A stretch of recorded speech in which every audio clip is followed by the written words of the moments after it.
Welcome to a new episode of Books and Beyond from the Winter Park Library, recorded live in the recording studio at the library in beautiful Winter Park, Florida. In Books and Beyond, we have conversations with writers, musicians, artists, presenters, and other contributors. Most of our guests have appeared live at the Winter Park Library or will be presenting soon. We hope you'll subscribe to the Books and Beyond podcast and that you'll stay up to date with library goings-on at winterparklibrary.org/events. That's winterparklibrary.org/events. I'm Michael Werner, and I'll be your host for our interviews. Enjoy the show. Hello out there, library patrons, readers, and smart people everywhere. This is Michael Werner, your host of the Books and Beyond podcast from the Winter Park Library in beautiful downtown Winter Park, Florida.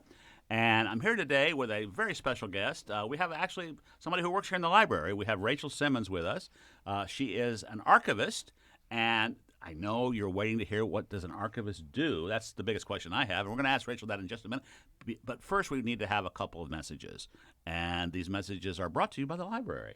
And message number one, if you haven't checked out the events that are happening here in the library, you really need to do that. So come to winterparklibrary.org/events. Every month there are more than 100 events for kids, for adults, for seniors, for maybe even for archivists. I'm not sure. Brought but there's by the archivist, maybe. A lot of things going on here at the library, so please do check that out, winterparklibrary.org/events. Another thing I would like to ask you is if you do listen to this podcast, help us spread the word. And one way you can do that is by going to wherever you listen to the podcast, Apple Podcast or Spotify or wherever it is you get the podcast, and give us a rating. Hopefully it'll be a good rating, but just give us a rating. And then also, if you want to, leave us a review. That helps provide what's called social proof. And other people will see that and say, wow, lots of people listen to this podcast. So I need to listen to this podcast too. So if you would do that, that would be great. Okay, now back to our guest, Rachel Simmons. Again, she's the archivist here at the Winter Park Library. So hello, Rachel. Hi. Great to have you. Well, thank you for having me here. Yeah, before I ask the burning question that we all have, and that is, what is an archivist?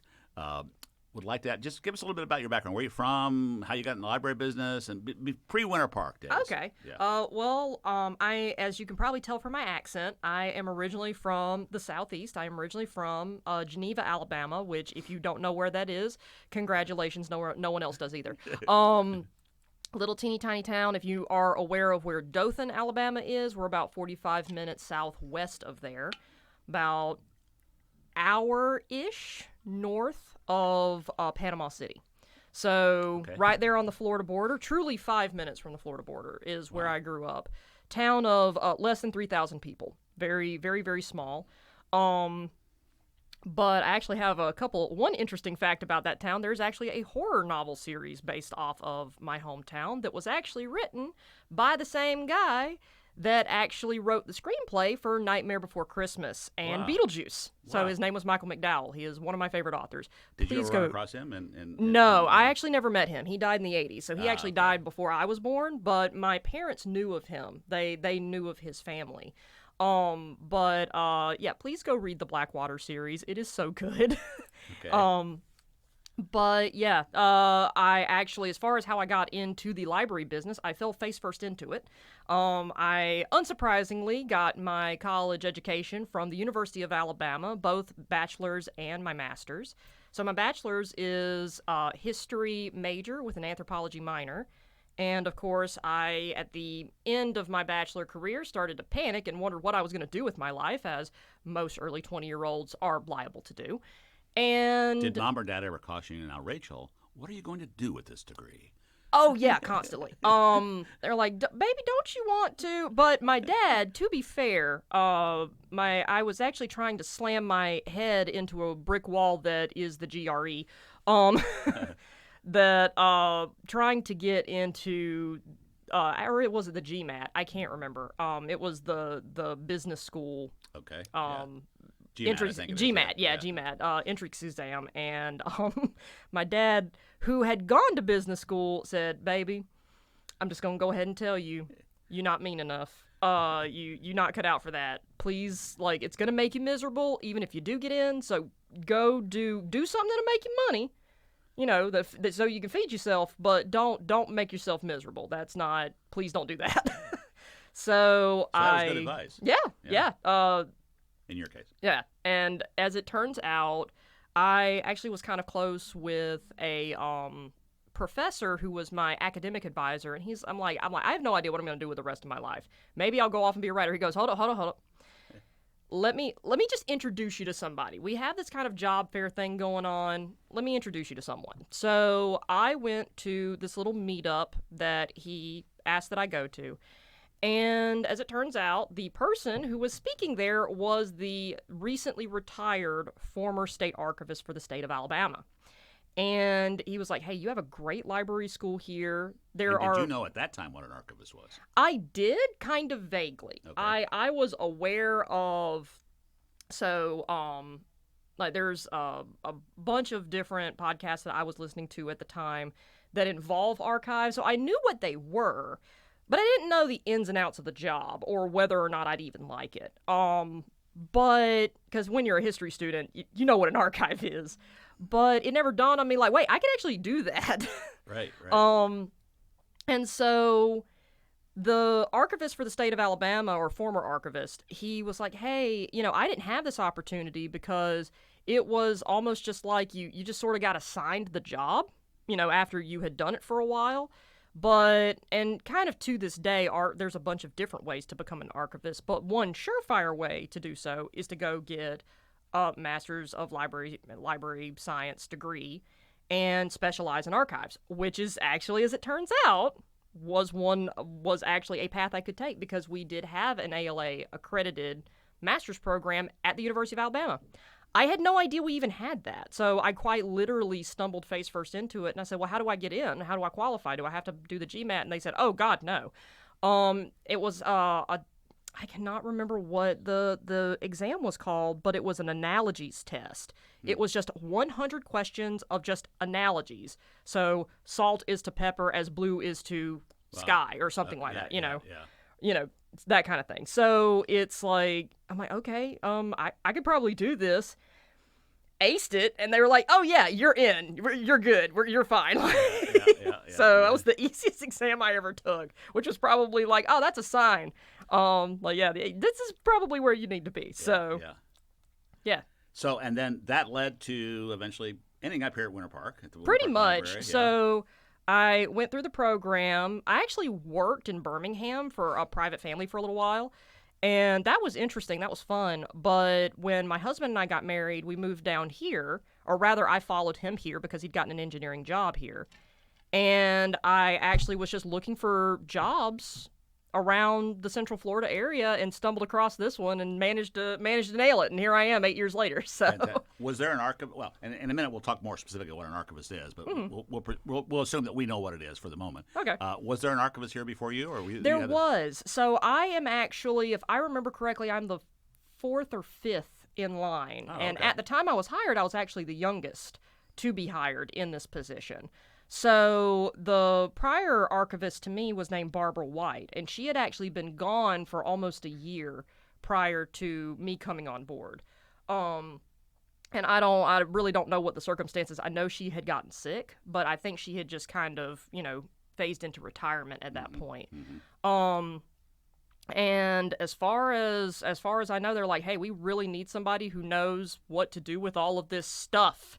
And I came in for the interview, and the director at the time thought it was hilarious because I am not very good. Shockingly enough, I'm not very good with interviews, particularly job interviews where there's stakes, I got nervous and they're like, hey, what is your biggest pet peeve? Was one of the questions that they asked in the interview. What is your biggest pet peeve in your line of work? And I said, silverfish. And I went on a 5-minute rant about how much I hate silverfish.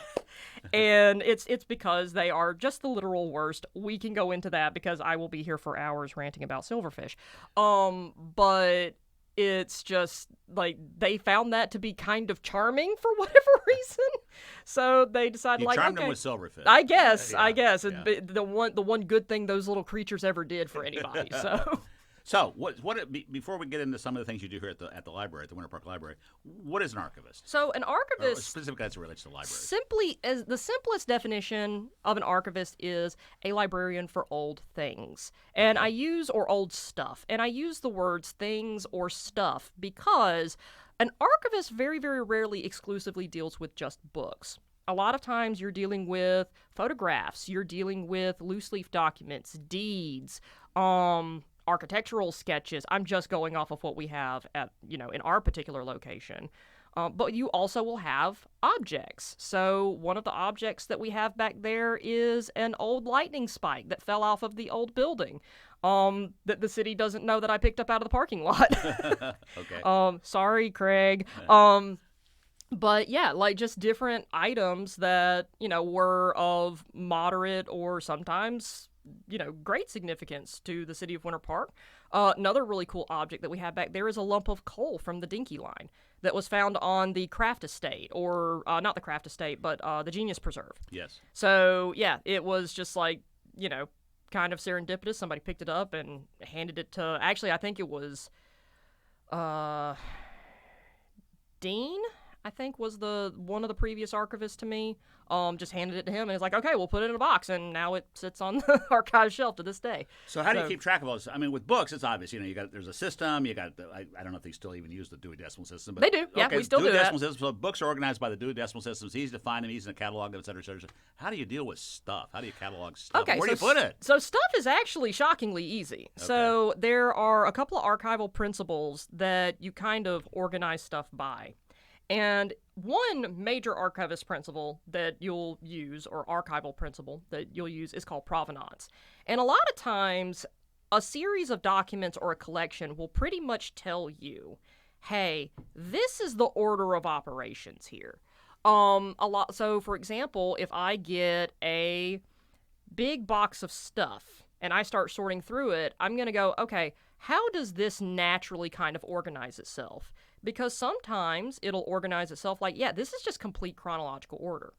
Or sometimes it's like, wait, this is a series of letters that are personal. This is a series of letters that are business related. This is, okay, so I need to break this out into subjects and then put them in chronological order. Chronological order almost always gets involved somehow or another, but a lot of times, like, you'll have, so, for example, we have the Paula Hawkins collection here, and it is broken. A former senator. Former senator, yeah. Yep. And her stuff is actually broken out into what is it? So, is it, are they photographs? Are the items, personal correspondence? Is it professional or, federal correspondence? Mm-hmm. What era is it from? Is it from when she was, running locally here in Florida, or was it from her 8-year federal career up in Washington? It depends on what it is when it occurred, but most of the time the way it's going to be organized into a series, unless the collection is really, really small. Sometimes the collection may only be one box. Mm-hmm.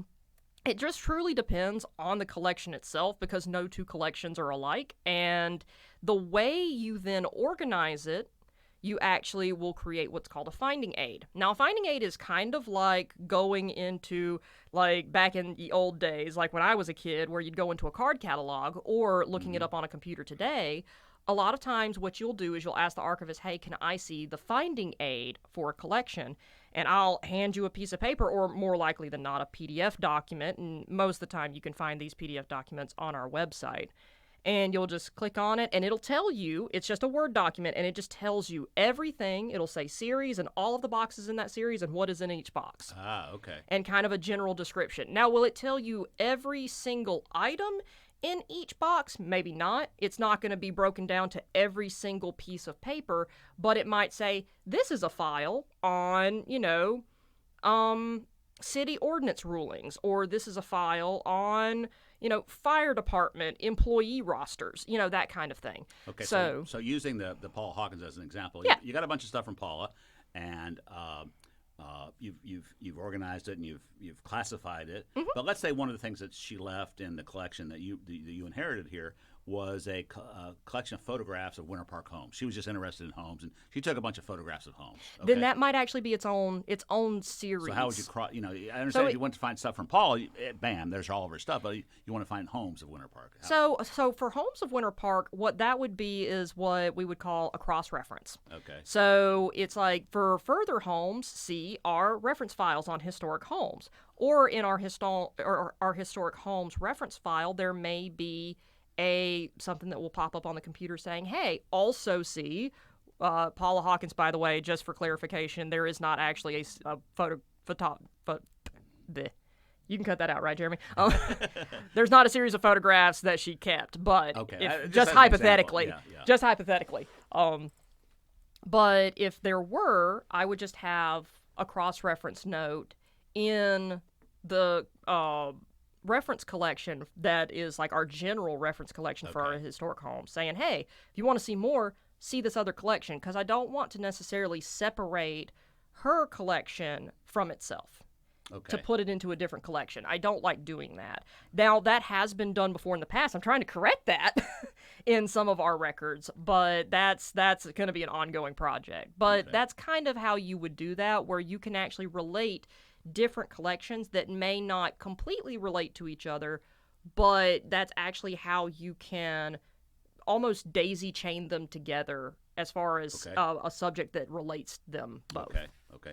Now, and as far as your job here at the library, is it geared to you working on specific projects? I mean, are you have an event next month or something like that, or is it really responding to patrons, or what do you do? What do you do? The answer is yes. Okay. I do just about everything. Okay. So from as far as my day-to-day, yes, planning events and classes. I teach a lot of classes here. I try to teach at least one archival or... Which we could probably find in the events tab on the Winter Park Library website. Which you can, although I am taking a break for next month to plan more classes for you guys. Okay. So there is that. But, like, for example, my class for last month was the care of basic metals. So iron, gold, silver, and what was it? Copper. And just how to care for items made of those metals. That type of thing. And I'm going to have to create a series for that one, because I was going to do steel, chrome, all the automobile metals too. And then I realized it was going to be 50, 60 pages long, and we're not getting through that in an hour. So, yeah. But, yeah, I'm constantly coming up with new classes. That's one of the things that I do. Another thing that I do is, specific projects where we're all the time re-inventorying our collection just to make absolutely sure we know exactly what we have. Another thing we're doing is we're actually bringing in new collections. And I just finished work on the Peter Hansen collection. And that was actually with the help of several volunteers that also helped me to inventory that. So I'm going to be creating the finding aid for that one really soon. And that was a collection that got donated about 2 years ago-ish now by Miss Bonnie Hansen, who was the wife of a local railroad historian here in Winter Park. His name was Peter Hansen. And she actually very generously donated a lot of his manuscripts, because he spent 20 years as the editor for Railroad Magazine, or Railroad History Magazine. Mm-hmm. So he, was like constantly doing research, and actually I think he had some really interesting manuscripts for things that didn't even get released in his collection. So that's a lot of what she has given us for that one. And you receive as much of your material, it's in people's they leave it in wills, or the heirs donated to the library, or where does all this stuff come from? Most of the time it's not. In some cases it is like heirs of people that have passed away. Most of the time it's actually living people that are donating their own collections. Okay. So a really good example of that is actually the John Micah collection that we are still working on. So it's kind of in what's called a restricted mode right now, because I can't give you access to something that I haven't documented. So it's just one of those where we are consistently and will be constantly working on that one, probably for the next couple of years. And the reason why is because it's massive. It takes up not a small part of a moderate-sized warehouse. So you have an off-site storage facility. Well, the city is actually keeping it for us. Okay. So it's actually in their off-site storage unit. And don't worry, it is air conditioned, guys, before you start freaking out too bad. But it's one of those situations where there's just so much that I can only process a small bit at the time. So it's one of those things where my job is, if you see me at my desk, I'm definitely doing something. I'm always busy with something, whether that be working on a recent donation or a 25-year backlog. So, because there's always something to do, there's always something to fix, there's always something to modernize and update. So, and if it's relevant to Winter Park, you keep everything? most everything. Yeah. So that actually comes down to, funnily enough, another archival principle, which is basically almost an audit. It's basically a historical audit where you're going through, and officially it's called archival appraisal. And what you're doing is you're going through and you're appraising what, not monetary value. A lot of times people will hear appraisal and they'll go, oh, it's how much something is worth. No. It's what historical information can I extract out of this item. Okay. And I'll give you a great example. I'm not keeping a Publix receipt. I already told Congressman keeping what? A Publix receipt. Okay. I already told Congressman Micah, if I find grocery receipts, I'm throwing them out. And he laughed. There are certain things that are just considered non-archival. Another thing that a lot of times people don't realize, that, like, for example, you might donate something to me and it winds up in a Hollinger box when you had originally donated it in a binder.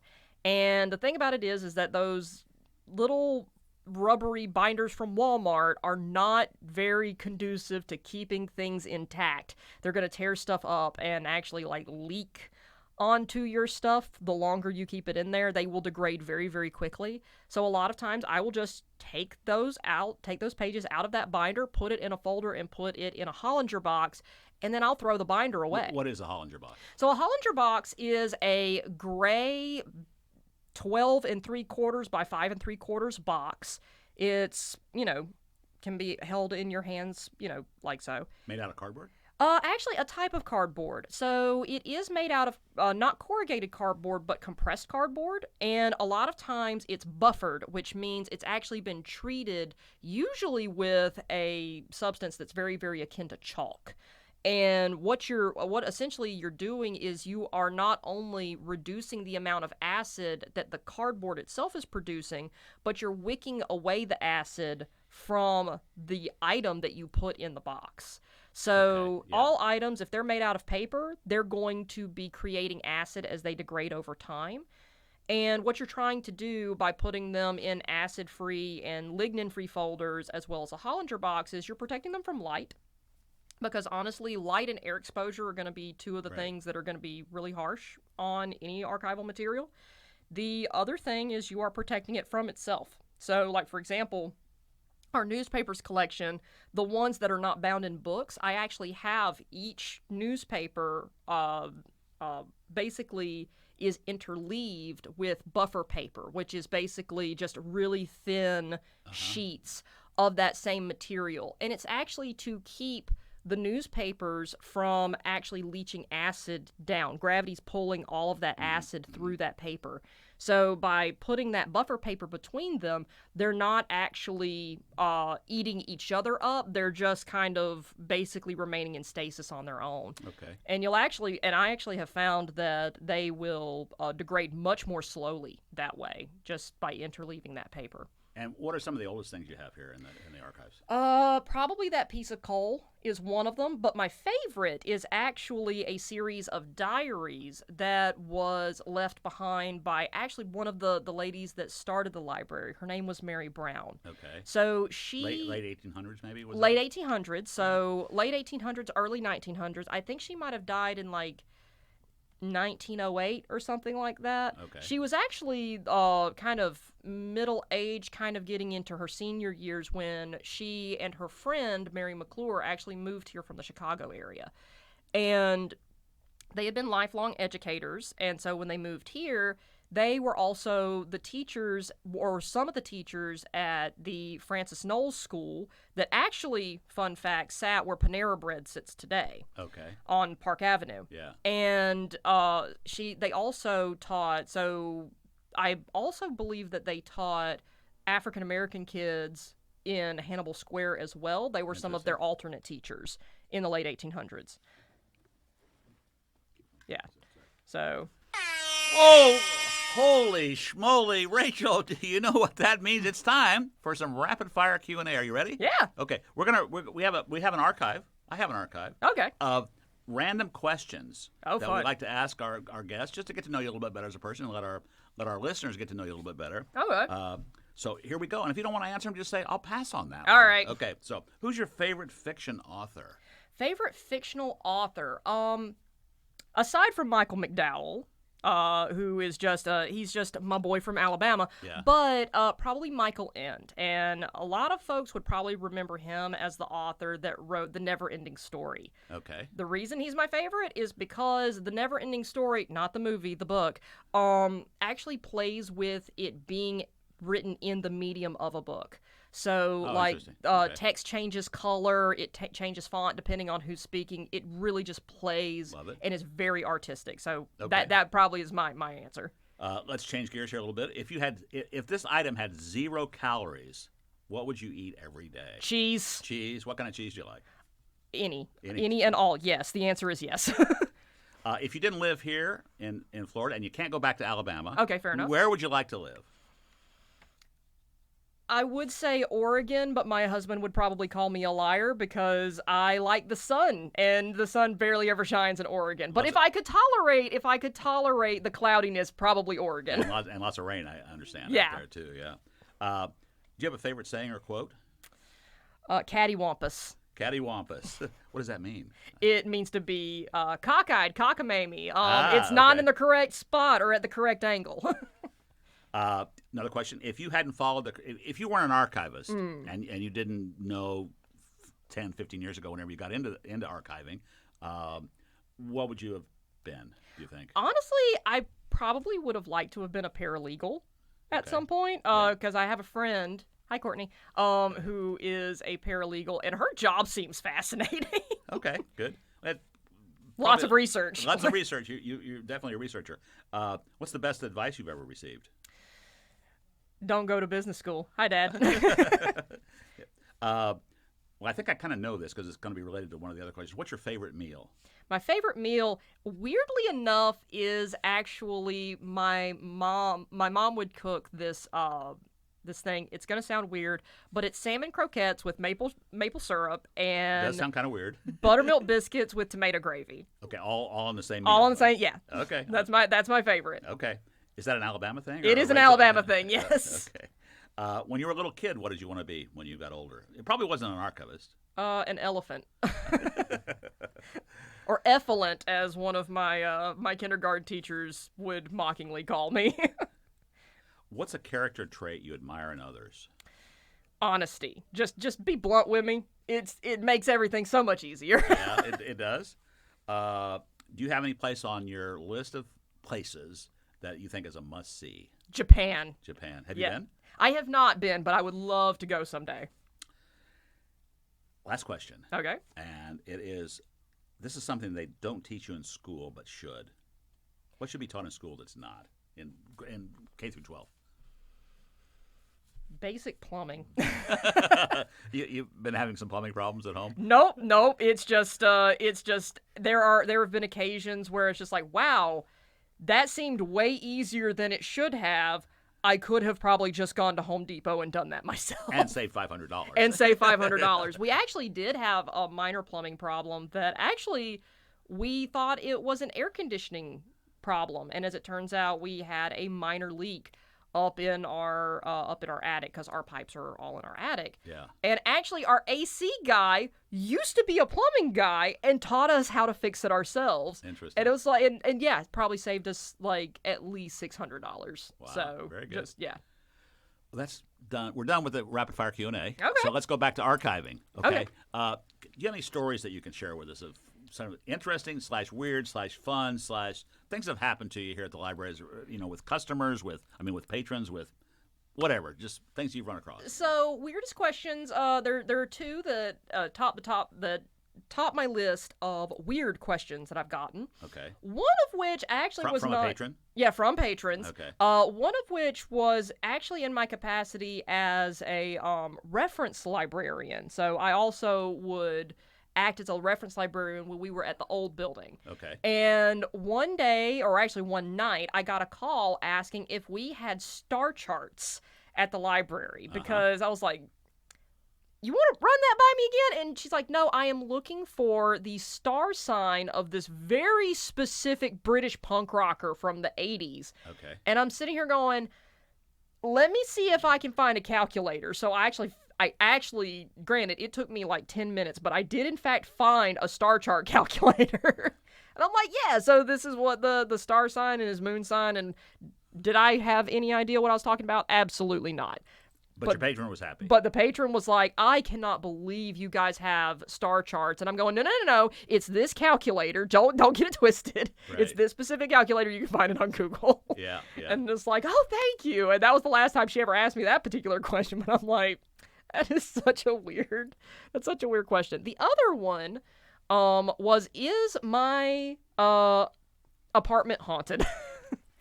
The patron was asking. The patron was asking me as an archivist, Yeah. is my apartment haunted? And I'm going, I may not be the person to ask that. It sounds like you may need a paranormal research crew to answer that question. Yeah. And she was like, well, no, can you find, could you maybe go on anywhere, like, police reports, or do you have any police reports or anything that may indicate that somebody was like murdered in my apartment? And I'm going, I can try. Turns out no criminal activity had occurred in this apartment complex, and I was just like, I'm not finding anything, because she was convinced there was a ghost hanging out at the end of her bed. And Would I'm like, things even be cross-referenced that way, Rachel? No. Could you say, what happened at 216 North Park Avenue so over the years? You can go onto newspaper databases, which is actually what I was using. I was trying to figure out, like, was there a murder that happened here? Did something weird happen here? And I was not able to find anything. But I also advised her, like, hey, maybe if it's an object, if you're really convinced that something is haunted, then it may be an object that you brought with you that's got some gnarly stuff going on with it. And then she was like, yeah, there's this doll that I bought. I'm going, yeah, whatever that is, get rid of it. It's that. I'm just going to go ahead and tell you it's that. But one of the more interesting questions that I've gotten that I actually have been able to definitively answer was, there was a guy, he was an elderly man from Virginia, and he actually had not lived here in many, many years. He had not lived here since he was a child, and his mother actually passed away when he was really, really young, and he was living with her in Winter Park. And from the context clues he was able to give me, he, told me his life story where his mother had died. She was former military. She died very, very suddenly. And his family actually his grandparents adopted him and took him back to Virginia, which is where he remained pretty much for the rest of his life. Right. But he said he was going to be traveling to Florida and wanted to see his mother's grave, but did not remember where she was buried, because the last time he had been at his mother's grave was at her funeral. Mm-hmm. When he was a little kid. When he was a little kid. And so I'm like, okay, where did you guys live? Is there anything you can tell me about that day? And he said, well, we didn't really have a formal funeral. We had a memorial in our apartment. And I remember that the apartment was not very far from the cemetery. He didn't even remember what cemetery she was buried in. And so I said, well, do you remember the street your apartment was on? He said, yeah, it was on Lyman Avenue. Well, the closest from that area, the closest cemetery happened to be Pineywood Cemetery. And I'm like, oh, okay. So as it turns out, we actually had the records that the city had shared with us about the people who are buried at Pineywood. And I was actually able to find where his mother was buried. She didn't even have a headstone. She actually had a metal plaque that indicated where she had been buried, because her family didn't have enough money to actually purchase a headstone at the time. Mm-hmm. So I was able to help that fellow find where his mother was buried, and he didn't even have to travel here. Oh, wonderful. So yeah, that was a very interesting couple of days trying to figure out, like, exactly where she was buried and how to get that information to him. So Let me change gears here a little bit. Okay. Before we wrap up, do you have regular exhibitions? I'm not sure what you call them. Exhibits. Yeah, little mini exhibits right here. So, Yeah. like, what do you have going on right now? So right now we have the citrus industry in Winter Park. So Okay. in September we'll also change over because we also have a partnership with OSLA, which is the Association for the Study of Life and African American History, I think. Okay. I probably got that wrong. I'm sorry, Valeda. But we partner with them because it's actually Founders Week for them for the first couple of weeks of September. Okay. Then the second part of September, we're actually going to be featuring DAR because they will actually be bringing in their Constitution Week display. So they actually will, set up a display about teaching kids about the Constitution, how it got formed, and its history. And then the very last, September's a very busy month for our exhibition period. Yeah, sure. Last week, the very, very last few days of September into the first few days of October, what we'll usually do is we will have a birthday display celebrating our local Tuskegee Airman here, whose name is Chief Master Sergeant Richard R. Hall Jr. Okay. And actually, you can see a bust of him all year round in our memory lab.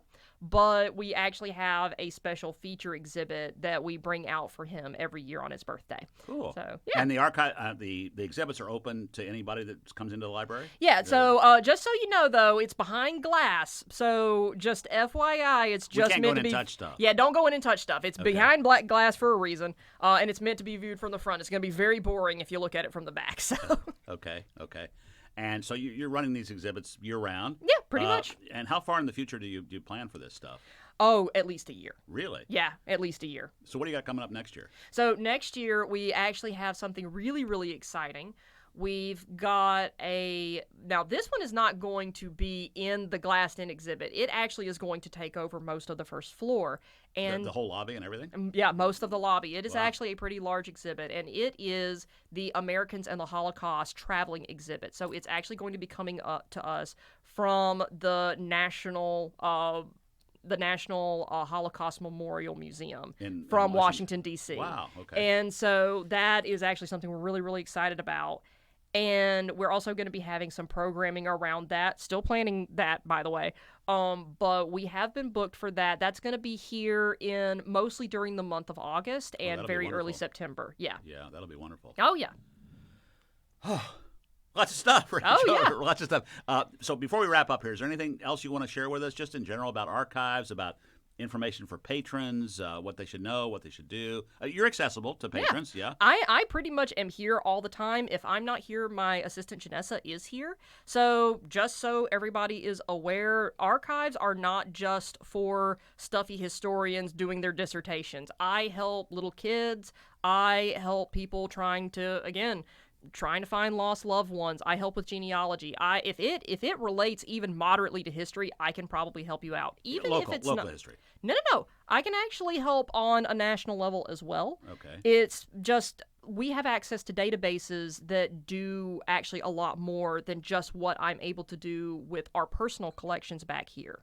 That is actually something that while we only collect here for the local history of Winter Park specifically, that doesn't mean that I can't help you research something that's actually far-reaching beyond Winter Park. The other thing that we actually do here that's very, very interesting is we have what's called the Memory Lab. So if you have old photographs, old documents, old film, whether positive or negative, old VHSs, or old cassette tapes, or even old vinyl records, we can actually help you transport or actually take those from the current medium that they're in into a modern digital format. You do? Mm-hmm. No charge? No charge. Because there's companies that do that. Yeah, there are companies that do that. Pay, We will teach you how to do it yourself with our equipment. The only thing Interesting. that we ask is you bring the item or bring the medium that you're transferring to. So if you Okay. are taking a VHS to a DVD, then we do ask you to bring in your own DVD. If you're taking, old photograph to a JPEG, then we just ask you to bring a thumb drive. Okay. Wonderful. Yeah. Didn't know that. Just please do make an appointment. Yeah. Okay. Rachel, thanks for stopping by today. This has been very enlightening Well, to thank me. you. Thank you for having me on. Hopefully, our listeners will appreciate that too. So, again, the best way to find you is just stop by the library, Just stop by the library or give me a call. Okay, and just to call you, call the library number and ask for Rachel. Rachel Call Simmons. for the library. Call the library number and ask for Rachel. Or when the little lady comes on and it's like, "Hi, welcome to Winter Park Library," just dial 2070, and that puts you straight to me. 2070 is your extension. Okay, Rachel, again, thank you very much, and happy archiving. Thank you. Okay, thank you.